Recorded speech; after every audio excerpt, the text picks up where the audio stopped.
Welcome to the Money Made Human podcast. It celebrates at its heart the work of credit unions and their vital role in enriching our lives and communities. Brought to you by First Class Credit Union, each episode features insightful discussions revealing the meaningful impact that can be made through economic collaboration. Mostly, it's a collection of compassionate conversations about navigating life and the individual journeys we take. Welcome to Money Made Human, a podcast by First Class Credit Union. We are delighted today to be joined by Hugh Gaffney, who is a founding member of the credit union, a former MP and an author. We're delighted to have you here, Hughie. Thank you for being here. Thanks very much. You're going to show me your book first of all, I'm going to show you the book first, just to get that out of the road. The book's Auchengeich. Auchengeich, and Auchengeich it's the miners. story of mining. It was a mining disaster. 47 men were killed in Scotland's worst disaster. It was in 1959, and it seems strange nowadays, today, that this is really the first actual book that's come out with pictures of these miners. Because I've been going to this memorial service since I heard about it over 25 years ago. And every year ago, they read out the 47 names of the miners. Sure. And there's never been a picture. Nobody ever seen a picture of one of these miners. So I thought there's something wrong here. So I kept on asking, when are we going to get this book done? When are we going to get to see the pictures of a miner? And the chap that runs it, Willie Doolan, he always says, when are you going to write the book? And I was always too busy. I was busy all the time between politics and between union work, the CWU, that I thought, when am I going to get time? I'm going to have to retire early to get the books done that I want to get done. I've got another 4 lined up. But this one became so important because the families were getting older. Sure. There was 76 kids left without a father. Is that right? And 41 widows. So this book was long overdue. There was a book done, but it wasn't, and I'm not going to say anything about another book, but it was no pictures in it. So even me going for 25 years to memorial service, we never seen one picture of any miners. And I thought, there's something wrong here. Since then, the post office decided to have a dispute. And I get sacked for 16 months. Oh, no. During that dispute. And I got my job back. Good. I've won my case. We're glad to hear that. I did go to the House of Lords, but that's a different story, maybe another to day. hear that. But that gave me time to sit down and do a book properly for these 47 miners that died. I've been to 99% of their graves, and I've been to meet some of the families, and this is the book that's been developed from it. And we now have 30 pictures of the miners that people never seen. One family didn't know their dad was buried. Another family hadn't seen a picture of their dad. They now have that information just through my research doing the book. And you've pulled all those archives together? And I've done and the libraries were very helpful. There was very little information. There was a lot of time in the newspapers had covered the story. It was nationwide. The story at the time, it was Scotland's worst disaster basically after the war and that. But 47 men died that shouldn't have died in my eyes. Mm-hmm. And it was basically carbon monoxide. A fan went on fire 1,000 feet down. And this fan had kept on causing problems. But it was a change of shift between 6 o'clock and 7 o'clock. And they reckoned about 6:30 when the night shift were coming up the shaft and the day shift were coming down. There was nobody near the fan. The fan went on fire. And it was the carbon monoxide and the black smoke that basically these men on a bogie train into the black smoke, and within minutes they were put to sleep with the carbon monoxide. And there was 48 men on the bogie. One man survived, and he only survived because some of the young miners had held back to hopefully that these men were going to come back out. And they heard a noise, they ran in and actually fell over the man that was saved. Tam Green was his name. But the whole story was tragic. You know, mining communities, they live together, they work together, and they stand together. And that's what a mining community is all about. Very tragic. When did this take place? This happened on the 18th of September 1959, and it was a Friday morning, beautiful morning, just another Friday morning. The difference was the men were off for 3 days in strike. They worked till Monday, and they were in 3 days in strike for a pay rise or something, but they were on strike for 3 days anyway. And most of the men didn't go back on the Friday, which thankfully it wasn't as busy as it should have been. But at the end of the day, 47 men still lost their life in a mining pit disaster that should have never happened. But that was the way of mining. Miners were expected to die. Miners died every week, and it was like an advert in the paper, you know. It gave you the name of the person, family man, a boulder killed him, a shaft fell down, a bogie ran loose. These men were killed, but it was like small 3 lines in a newspaper as if their lives didn't matter. You know? It's hard to fathom what that looked like when you talk about so many men killed at the one time. It's hard to it's kind of surreal in a way that so many men would die in the one incident. And it was tragic because the fire wasn't put out for 4 days. The men were left. Right. The men were left in the mine for 4 days. They couldn't rescue them because of the heat, the intense. And were these men all from the same village? Basically, they all came across from Lanarkshire, a couple from Glasgow, but mostly all from Lanarkshire. They were spread out. They were miners, and Lanarkshire was full of mining pits. Of course. And in total, there was 2 disasters in that Auchengeich, and they're both in the book. There was 5 men killed straight away. There was 11 men working away, and the detonator was left to blast the coal out the face of the pit. But the man who was supposed to press the pin walked away, and he left it set up. And out of the 11 men, 5 men died instantly. Somebody pressed the button, and it caused a big explosion. And that left 5 men dead. The 6th man died because of the burns the following day. And because he died in mining, if it was over 5 died, you had to have a public inquiry. Sure. Because he died, they had to have a public inquiry.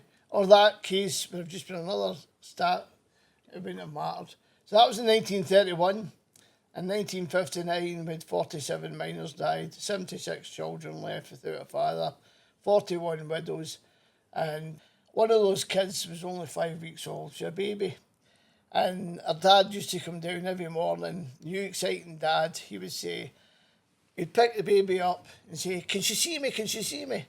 And of course, every day and every morning he was told, "No, George, you need to wait till 6 weeks till her eyes can focus and she can see you." Sadly, George, this disaster happened when the baby was only 5 weeks old.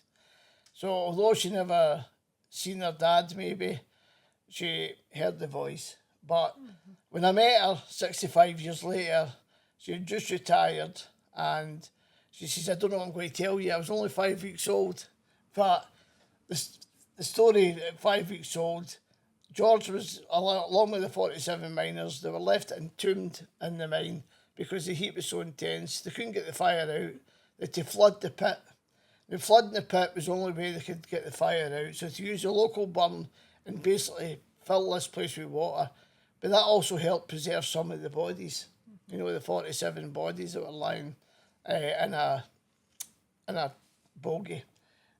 So that helped preserve the bodies, but they were lying for 4 days. And of course, if you're a housewife and it was your son that was down there, you're just hoping, by hope, that there's still somebody going to come out of that alive. Sadly, that didn't happen, you know. But do you think, in you writing the book, it's brought comfort to relatives that are still alive today? It has brought a lot of comfort. I've met some of the families. I've met kids. I call them kids. They're 65 to 85-year-old, and we've laughed and cried. But they're absolutely love it because their dad isn't going to be forgotten. We always say gone but not forgotten, and they just feel that somebody's actually listening to them, because as kids, they were from 5-year-old to 12-year-old, but nobody ever spoke of it. There was a wall of silence to protect the kids. some of these kids never had a chance to speak about this till I chapped their door and asked the story of them. And they're so delighted that somebody's came and listened to them, because nobody ever listened to them. They never got a chance to talk to them because of his protection.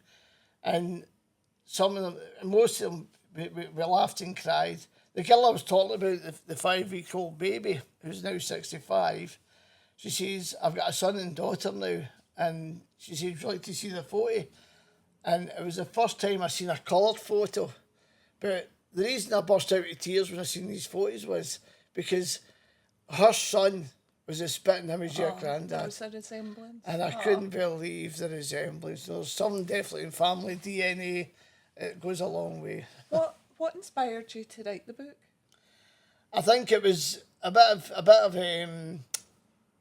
why nobody ever done a book before. I've started doing a local book where I come from, Uddingston, Bothwell, Uddingston, Tunnockside, and we've got weed minings over there as well. And I've also lived in that area for over 30 years. So that inspired me to do a book where Bothwell Castle, all the rich came from the Bothwell, the merchants came from Uddingston, but all the poor people like me were up the top of the hill, all the workers basically, for the mines and all that. So in a square mile, we've got fantastic history. Yeah. You know, a castle built and all the rest. I can tell you every single person that stayed in that castle, you know. So Bothwell's got a castle, Uddingston's got Tunnocks biscuits, View Park's got the miners, and we go to View Park and Tunnockside. Tunnockside's got the Caterpillar, which is a big American story. So in a square mile, we've certainly come through a lot. And I was born and bred there, you know, in a wee place called Alpine. I'm from a family of 8. But I was actually born in the house in a tenement block. It was only a square tenement block. It wasn't even a full square because they ran out of money. But in 1963, I was born basically in the area I've worked all my life in. Basically. So it means a lot to you. So it does mean a lot to me because that's my DNA. Of course. And I want to come back to mining later on. Yeah. I've brought a poem with me to share with you. Let's talk about that early life. Obviously, I want to talk about you being an MP, your service to the trade union. Good. There's lots I want to talk to you about. Can we go back to the start? So you were one of 8. Yes. What was that like? Fantastic. A busy household? Yeah, it is.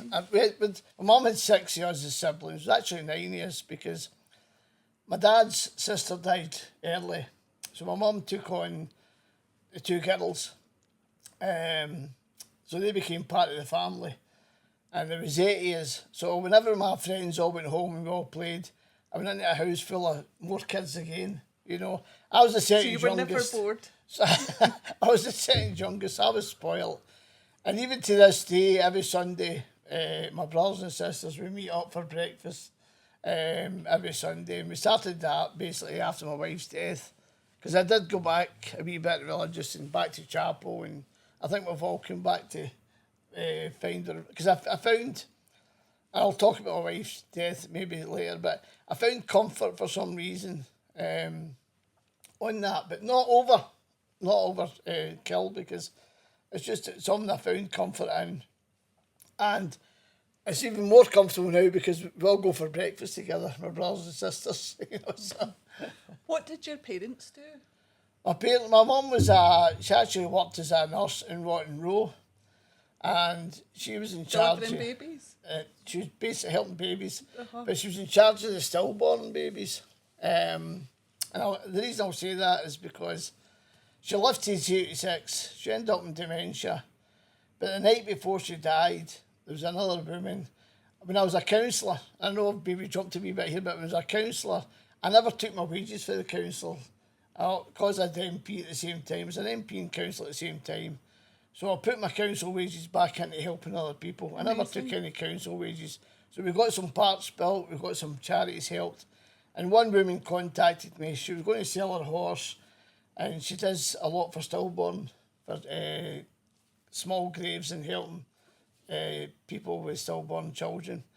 And she was going to sell her horse to keep this charity going. So I asked her not to do that, keep the horse, and I gave her some money to keep the charity going, a 4-figure sum. I says, and that's not from me, that's from my mum. My mum was 86 and she died the next day.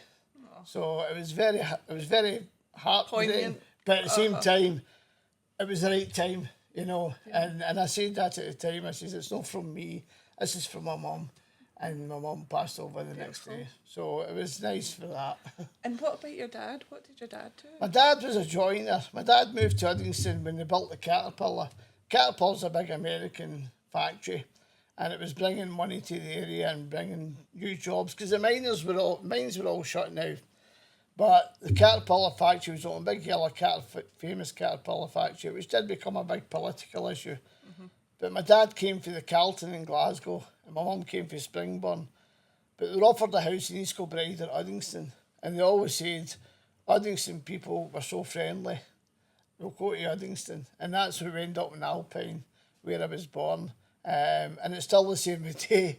The Uddingston people are so nice. And for people that are listening that might not know about Uddingston, you did mention it. Uddingston have a very famous biscuit factory there that's a global company now. That's right. It's called Tunnock's Caramel Wafers.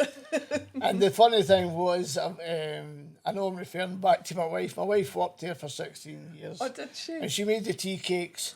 And every so often she would check the serial number to see if it was one of hers.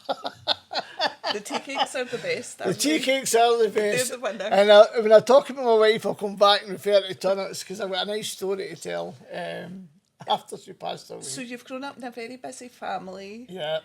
And what about when you started your career? Did you think I want to serve others, or where did that come from? Well, actually,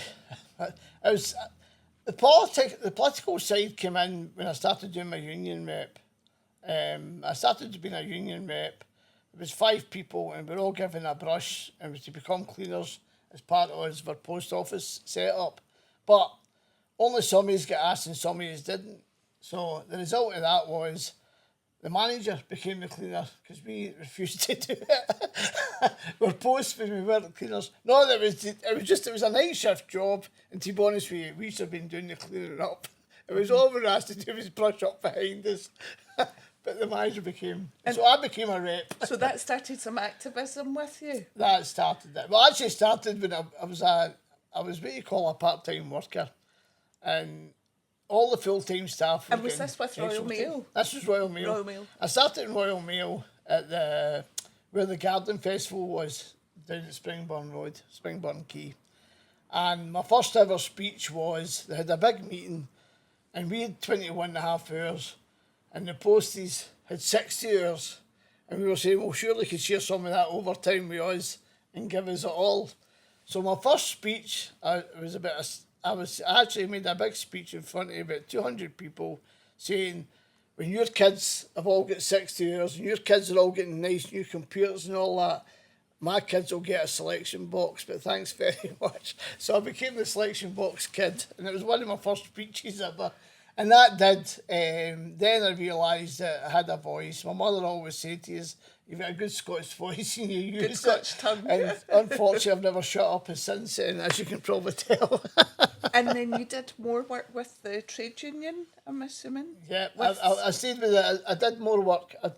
I became a CWU rep. Which is the Communication Workers? Communication Workers Union.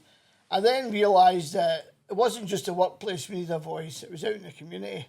Mm-hmm. So I got a new computer for the kids once I got my full-time job. But I got a new computer for the kids, and I always feel how spoilt they were, because we forgot all about this brand new computer we got, PC, the whole lot. And it was about 6 o'clock at night, and I'm saying to Anne, my wife, I'm saying, we forgot something. There's something we forgot. The kids had bikes and everything. Here's this big computer sitting in a box. So we set it all up. And of course, all me and Anne could do with it was play solitaire, you know. But the kids knew more about the computer than we did. But that led me then to do education further with the union. Okay. And at that time, it was like adult education in the workplace. Mm-hmm. So I learned more about Microsoft Words, how to do stuff and all that. And I learned more about the computers and becoming typewriting. I still only type with one finger, by the way. I'm still doing that. And that includes the book I've done as well. But I've always been involved, right, in doing minutes and secretaries and all that. And I learned through North Lancashire Trade Union Council, through community union, we're doing a school on computers, and that's how I got involved with that. I then took it a stage further. There was a trade union council in North Lancashire, and I went along to the meeting, and he says, well, thanks everybody, but we're going to shut shop now. There's no enough people interested. And I says, well, look, I've just got a new computer. I says, I can do minutes. And somebody else says, well, if you do the minutes, I'll do the chairman. Somebody else says, well, I'll go to the treasurer then. I'll stay on as treasurer. And that was 25 years ago. We've now got 3 memorials, and we do International Workers' Memorial Day, celebrated every year at Summerlee Heritage Museum. The past we inherit, the future we build. And if there's a rally or there's any cause, anything happens in North Lancashire, you'll see us here with our placards. Amazing. From North Lancashire. And it's lasted all that time. And it's still going. And it's going very well. So when did you become an MP, and why did you decide to do that? Well, I just became a councillor about 3 months before it. And I thought, if I'm going to be a councillor, I may as well be an MP. And I was actually through Edinburgh, and Keza Dugdale was the Scottish leader at the time. And I went through to give a bit of support, and it was going to be a press release and a news release for the Labour Party. And then it was all called off. And he says, we're putting it back an hour. I said, what's happening? And he says, there's a possibility Theresa May might call a snap general election. And I said there and then, I says, well, I'll be the next MP for Coatbridge then. Coatbridge, Christon and Bellshill. He says, oh, hold on, Hugh, she's not announced it yet. I says, well, I'm telling you now, once she announces it. He says, we're not definite. I says, well, if it's going to happen in an hour's time, I'm putting my name down for Coatbridge, Christon and Bellshill. I'm taking it back, because we lost it to SNP, and we did win it back, you know. And what was your inspiration behind that? Did you want to serve others? I just felt... Or you could make a difference? I felt I could make a difference. And I know, and I did make a difference. I felt myself I made a difference, because one of the biggest differences I made, I also remember the campaign, it was about just breaking down the walls in Westminster to see that anybody could be an MP. Now, if I can be an MP, anybody can be an MP. And I remember chatting with doors, and the doors of Coatbridge and Christon and Bellshill, and round all the areas, I'm saying, all I'm asking you to do is send a working man to Parliament. That's all I'm asking you to do. Send a working man to Parliament. Give me the opportunity to serve you, you know. And they did. And the day I won it was fantastic. And the Monday, I was travelling down to Westminster. I won it on the Thursday. And the Monday, I went into work with my uniform on to say my cheerios to everybody and thank them. And they're all congratulating me. And somebody says, you still get your uniform on? But I thought you became an MP. I says, I have. I says, well, what are you doing with the uniform on? I says, because I'm heading down to Westminster just now. I've got a plane to catch in an hour's time. And I wore my uniform down to Westminster, and I walked into Westminster with my uniform on. And the guy says, oh, sorry, mate, this is for new MPs. He says, what are you delivering anyway? I said, well, I'm delivering justice for workers, and I'm one of your new MPs. And what was the reaction to you wearing your uniform? It was absolutely quite good. It was the boy actually says at the front door, well done. You know, he says, well done, mate. That was his words. On you go, you know.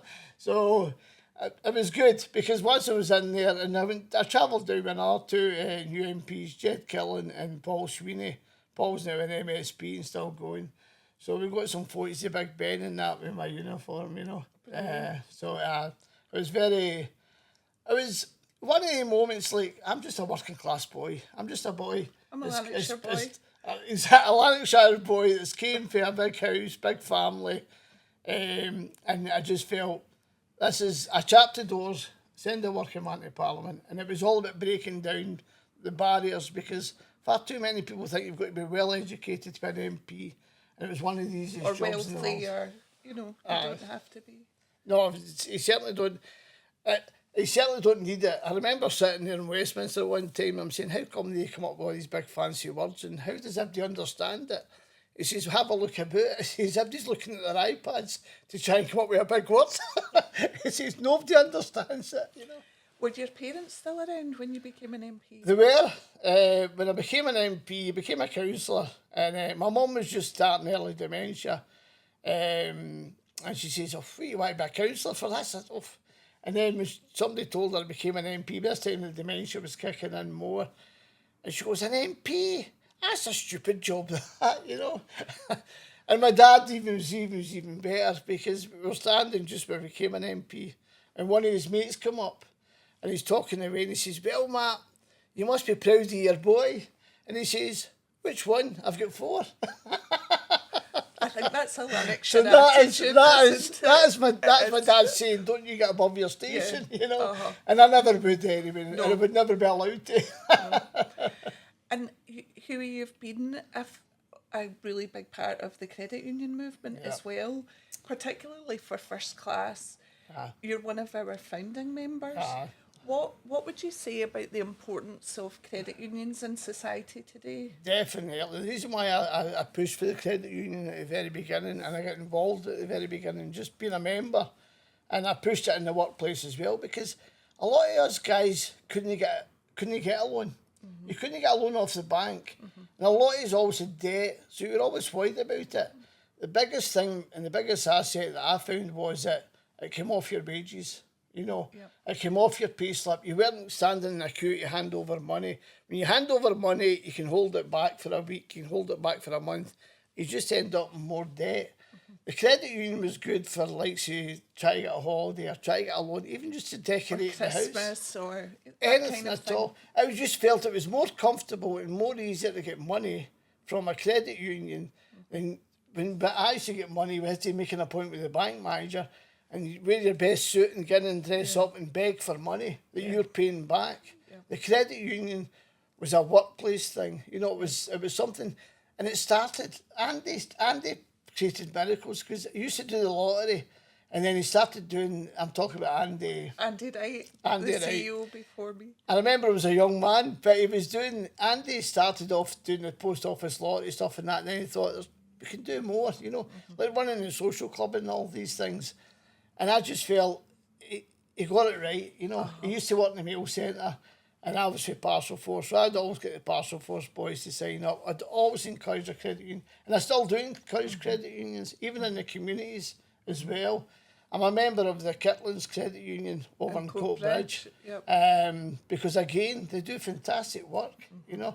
And Thornwood's got its own credit union. They started to come up more and more, and Unison has got a big one as well, run by a good friend of mine as well, Stephen Mooney. So I'm all in favour of credit unions, because we have to queue up for the bank, and now the banks are all shut. You've got to talk to a machine to get your money.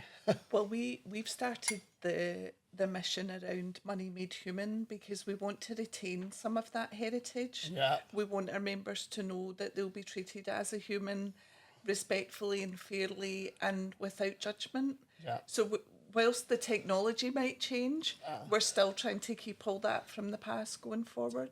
Definitely, and I think that's what we've got to remember, because it's always hard to borrow money, you know, and it's always walk cap in hand, and some people get embarrassed about asking for money and all the rest of it.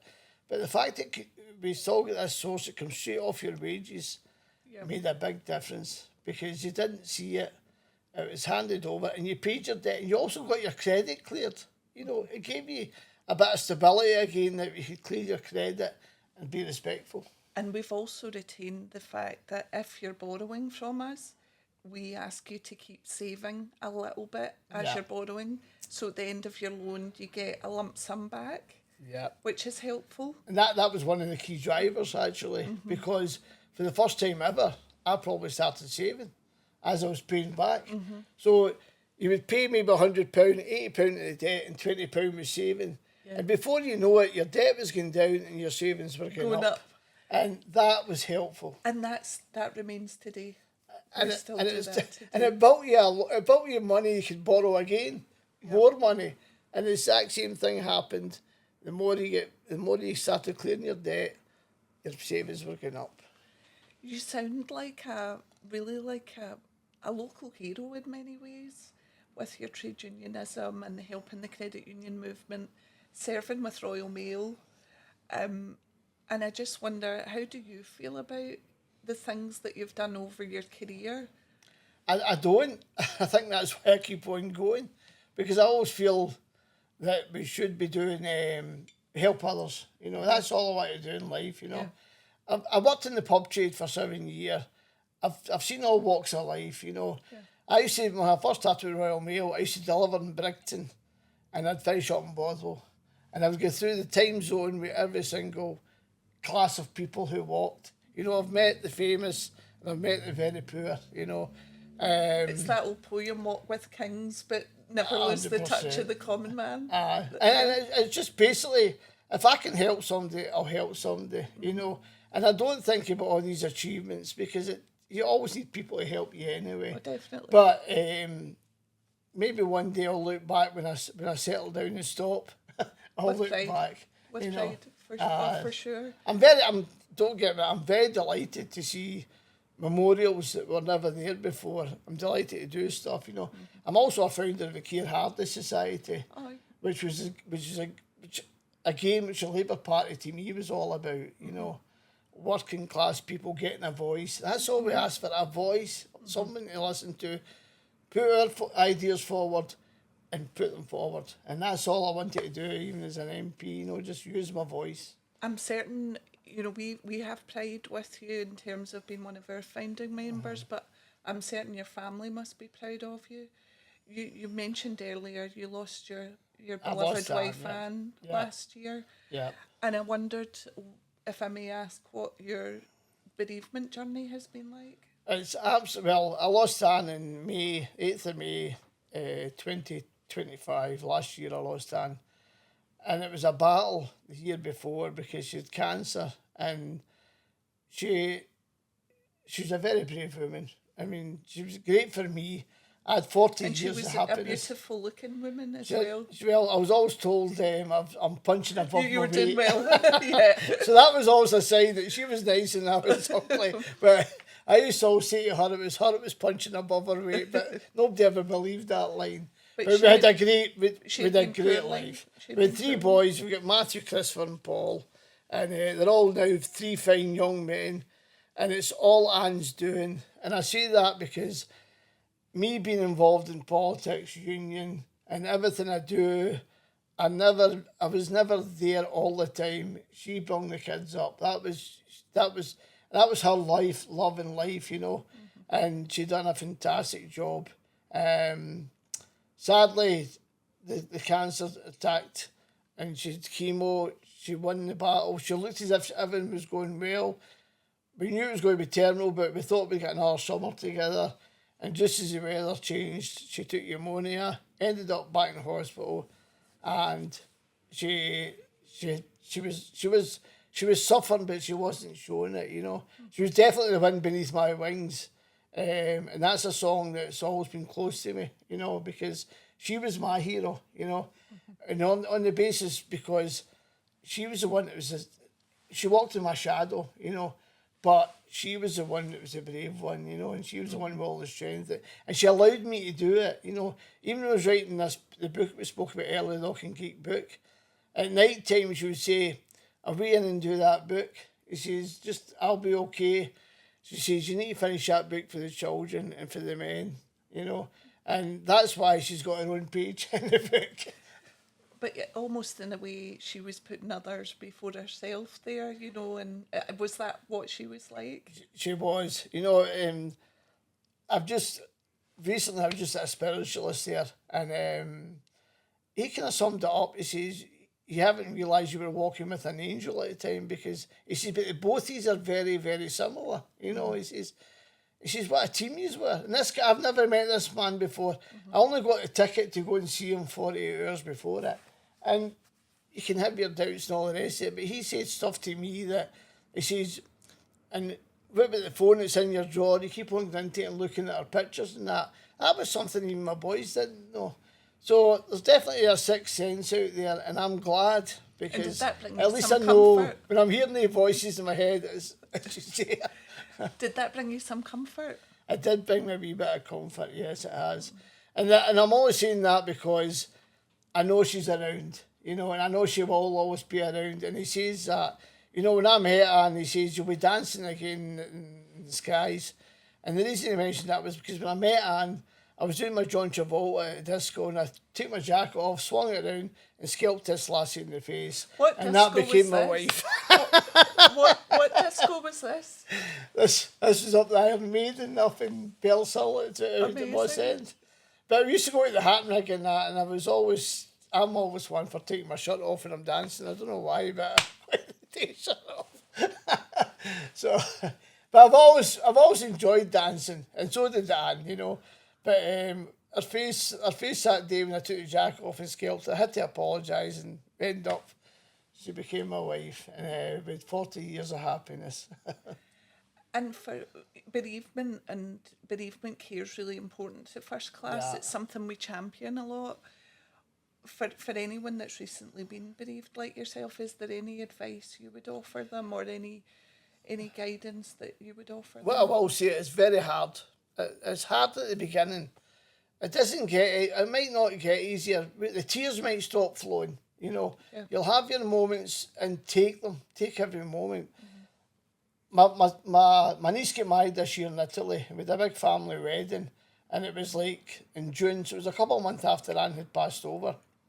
And I found it hard at first, but I didn't want to let my niece down, and I didn't want to release the family, because the full family went. You know, she'd booked a farmhouse in the middle of Italy, and it was a fantastic wedding.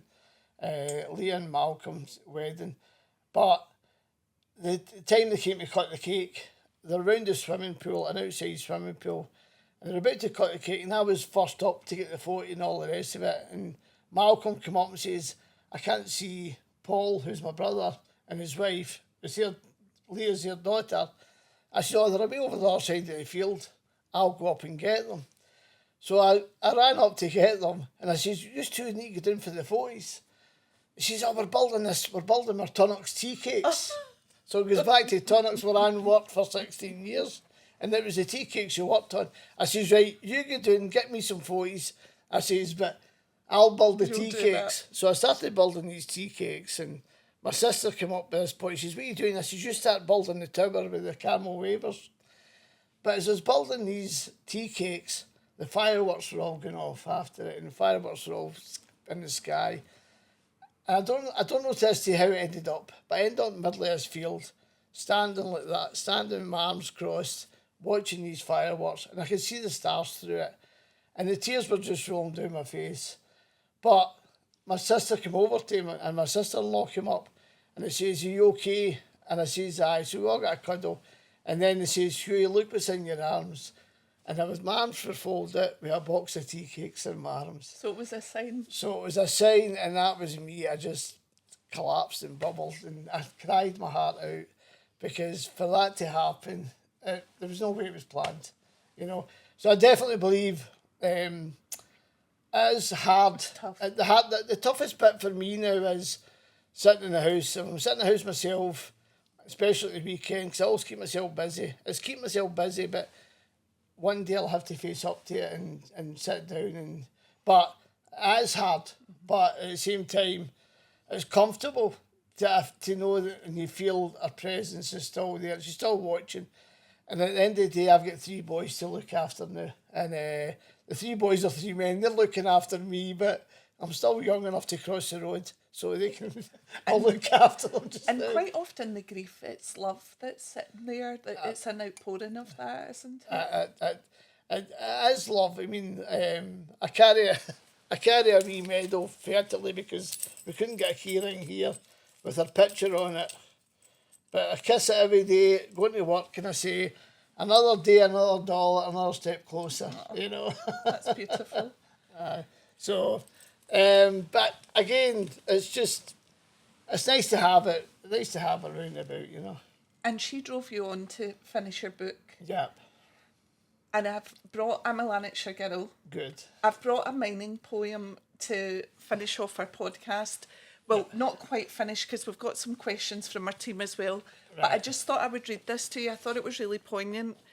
And it's from a book about Lanarkshire mines. It's called The Miner's Last Shift. I'll cry now. When the last pit is closed, and to the sun, The miner turns his face, erect and free. The last shift worked, and the last black ton won. What do you deem the miner's speech will be? Which I thought was really lovely and really relates to your book around remembrance of them. Yeah, definitely. And you know, miners were full of talents. You know, there was singers, comedians and poets. And I read out a poem myself that one of the miners' friends wrote, because he was into poetry. And his friend wrote a poem, and I read it out all the time because I discovered it during my research. And it's a beautiful poem about, we all go to funerals and we all stand there, you know, and and we don't really know the person sometimes is getting buried. But the poem talks about, he's a stranger to a lot of people, but he's my friend and he will remain with me forever. And that's why it's so important. Everybody always says gone but not forgotten. And my book about the 47 miners was, they will not be forgotten. You know, there's a memorial there. The original memorial was stolen, by the way, but we've got this community that built up through the mining DNA. Miners' houses were built for miners, and that's how the community was built. There was no council houses. The pit owner owned the houses. You had to pay your rent to them. You owned the shop. If you didn't use the shop, you didn't have your job. You lost your house and your job for not using his shop. What he gave you in one hand was taken back out in the other hand. And that was an economy circle that he had control of. Power. If you wanted a loan, you know, if you wanted a credit union, you had to go and see this man that owned your life. And he owned your family. He wanted boys, he didn't want girls. Because girls weren't allowed down the mines. It was like a royal family, you know. And some others in their own way were happy when it was a girl because he wasn't getting control of the girl, you know. And you've created this legacy in their memory called Auchengeich. Auchengeich. Gone but not forgotten. And if any of our members or listeners want to buy that, where can they get that from? I've actually, they can contact me myself, but I have got a list of places and I'm going to just quickly You're read them going to out. do a little commercial for us? Right. The Auchengeich book is now available in Auchengeich Miners Welfare, which is in Moodiesburn, Aldkirk Museum, Kirkintilloch, the Carlton Bookshop in Glasgow, the Gates Bar in Bells Hill, Kitlands Credit Union in Coatbridge, Lennoxtown Library, Moodiesburn Library, Muirhead Flowers in Moodiesburn, Summerlee Heritage Museum, Turnoutside Miners Club, and Facebook, contact myself. And let's add First Class Credit Union First to that. That's been great. First Class Credit Union as let's well, do that. and I'll supply books to you. Now, before we go, we always end our podcast with some questions from our team, totally random, so I'm going to ask you those. No One of our volunteers, who's also done a lot of work with CW, he wanted to ask a question if you would be buying a drink for him, and that came from Andy Gibb, one of our volunteers. So I think that's just a yes or a no. Well, if it's a cup of tea, yes. If it's a cup of tea, yes. No, I'll buy Andy a drink. Okay, good. All right, first question. If you could choose just one reason why someone should join a trade union and a credit union, what would it be? Basic unity and support. Yep. You know, that's what it's about. I mean, you won't be left alone. You know, there's always support about you. What would your best piece of advice be to someone starting out in life? Starting out in life, just look after yourself, look after your family, just be happy in life. That's all we are. Just look after yourself, look after your family, and as long as you're happy in life and happy doing what you're doing, money's only material. That's a good life. If you could speak to your younger self, what would you say, knowing what you know now? That's a really good question. It's a really good question. Maybe should have stuck in harder at school and educated myself. But I think my education actually came... I've had a good life. I've had a privileged life. I've had a big family. My family's always been a great support to us. My own family with Anne and my 3 boys has been absolutely fantastic. And my mum and dad were fantastic as well. I've had a privileged life. I didn't need money to be happy. I've always been a happy-go-lucky person, I think. But looking back, I'm been very happy. I still want to be that boy for Birkinshaw, just growing up with my family and my friends. What was your parents' names? My parents' names, Helen was my mum, who was a nurse, who went on to become a social worker, and then she ended up running Auchengeich Family Daycare Centre. And she was always involved in helping people. I'd probably get most of my mum in, mate, to be honest with you. She was always helping everybody. She was a tiny woman, but she had a mighty big heart. My dad worked all his life. What was his name? Matthew was my dad. Matt Gaffney was my dad, Matthew, and he was a joiner. And again, he became a Eucharist minister in the chapel. And I mentioned that because at that time it was all professional people. It was always a doctor, a lawyer, something like that. Mm-hmm. And my dad was the first working class man that was giving out communion.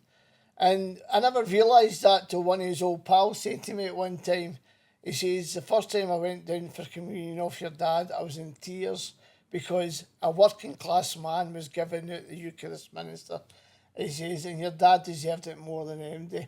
And both of them were always helping charities. You know, they used to help Caffin Grotto. And my dad used to get a phone call.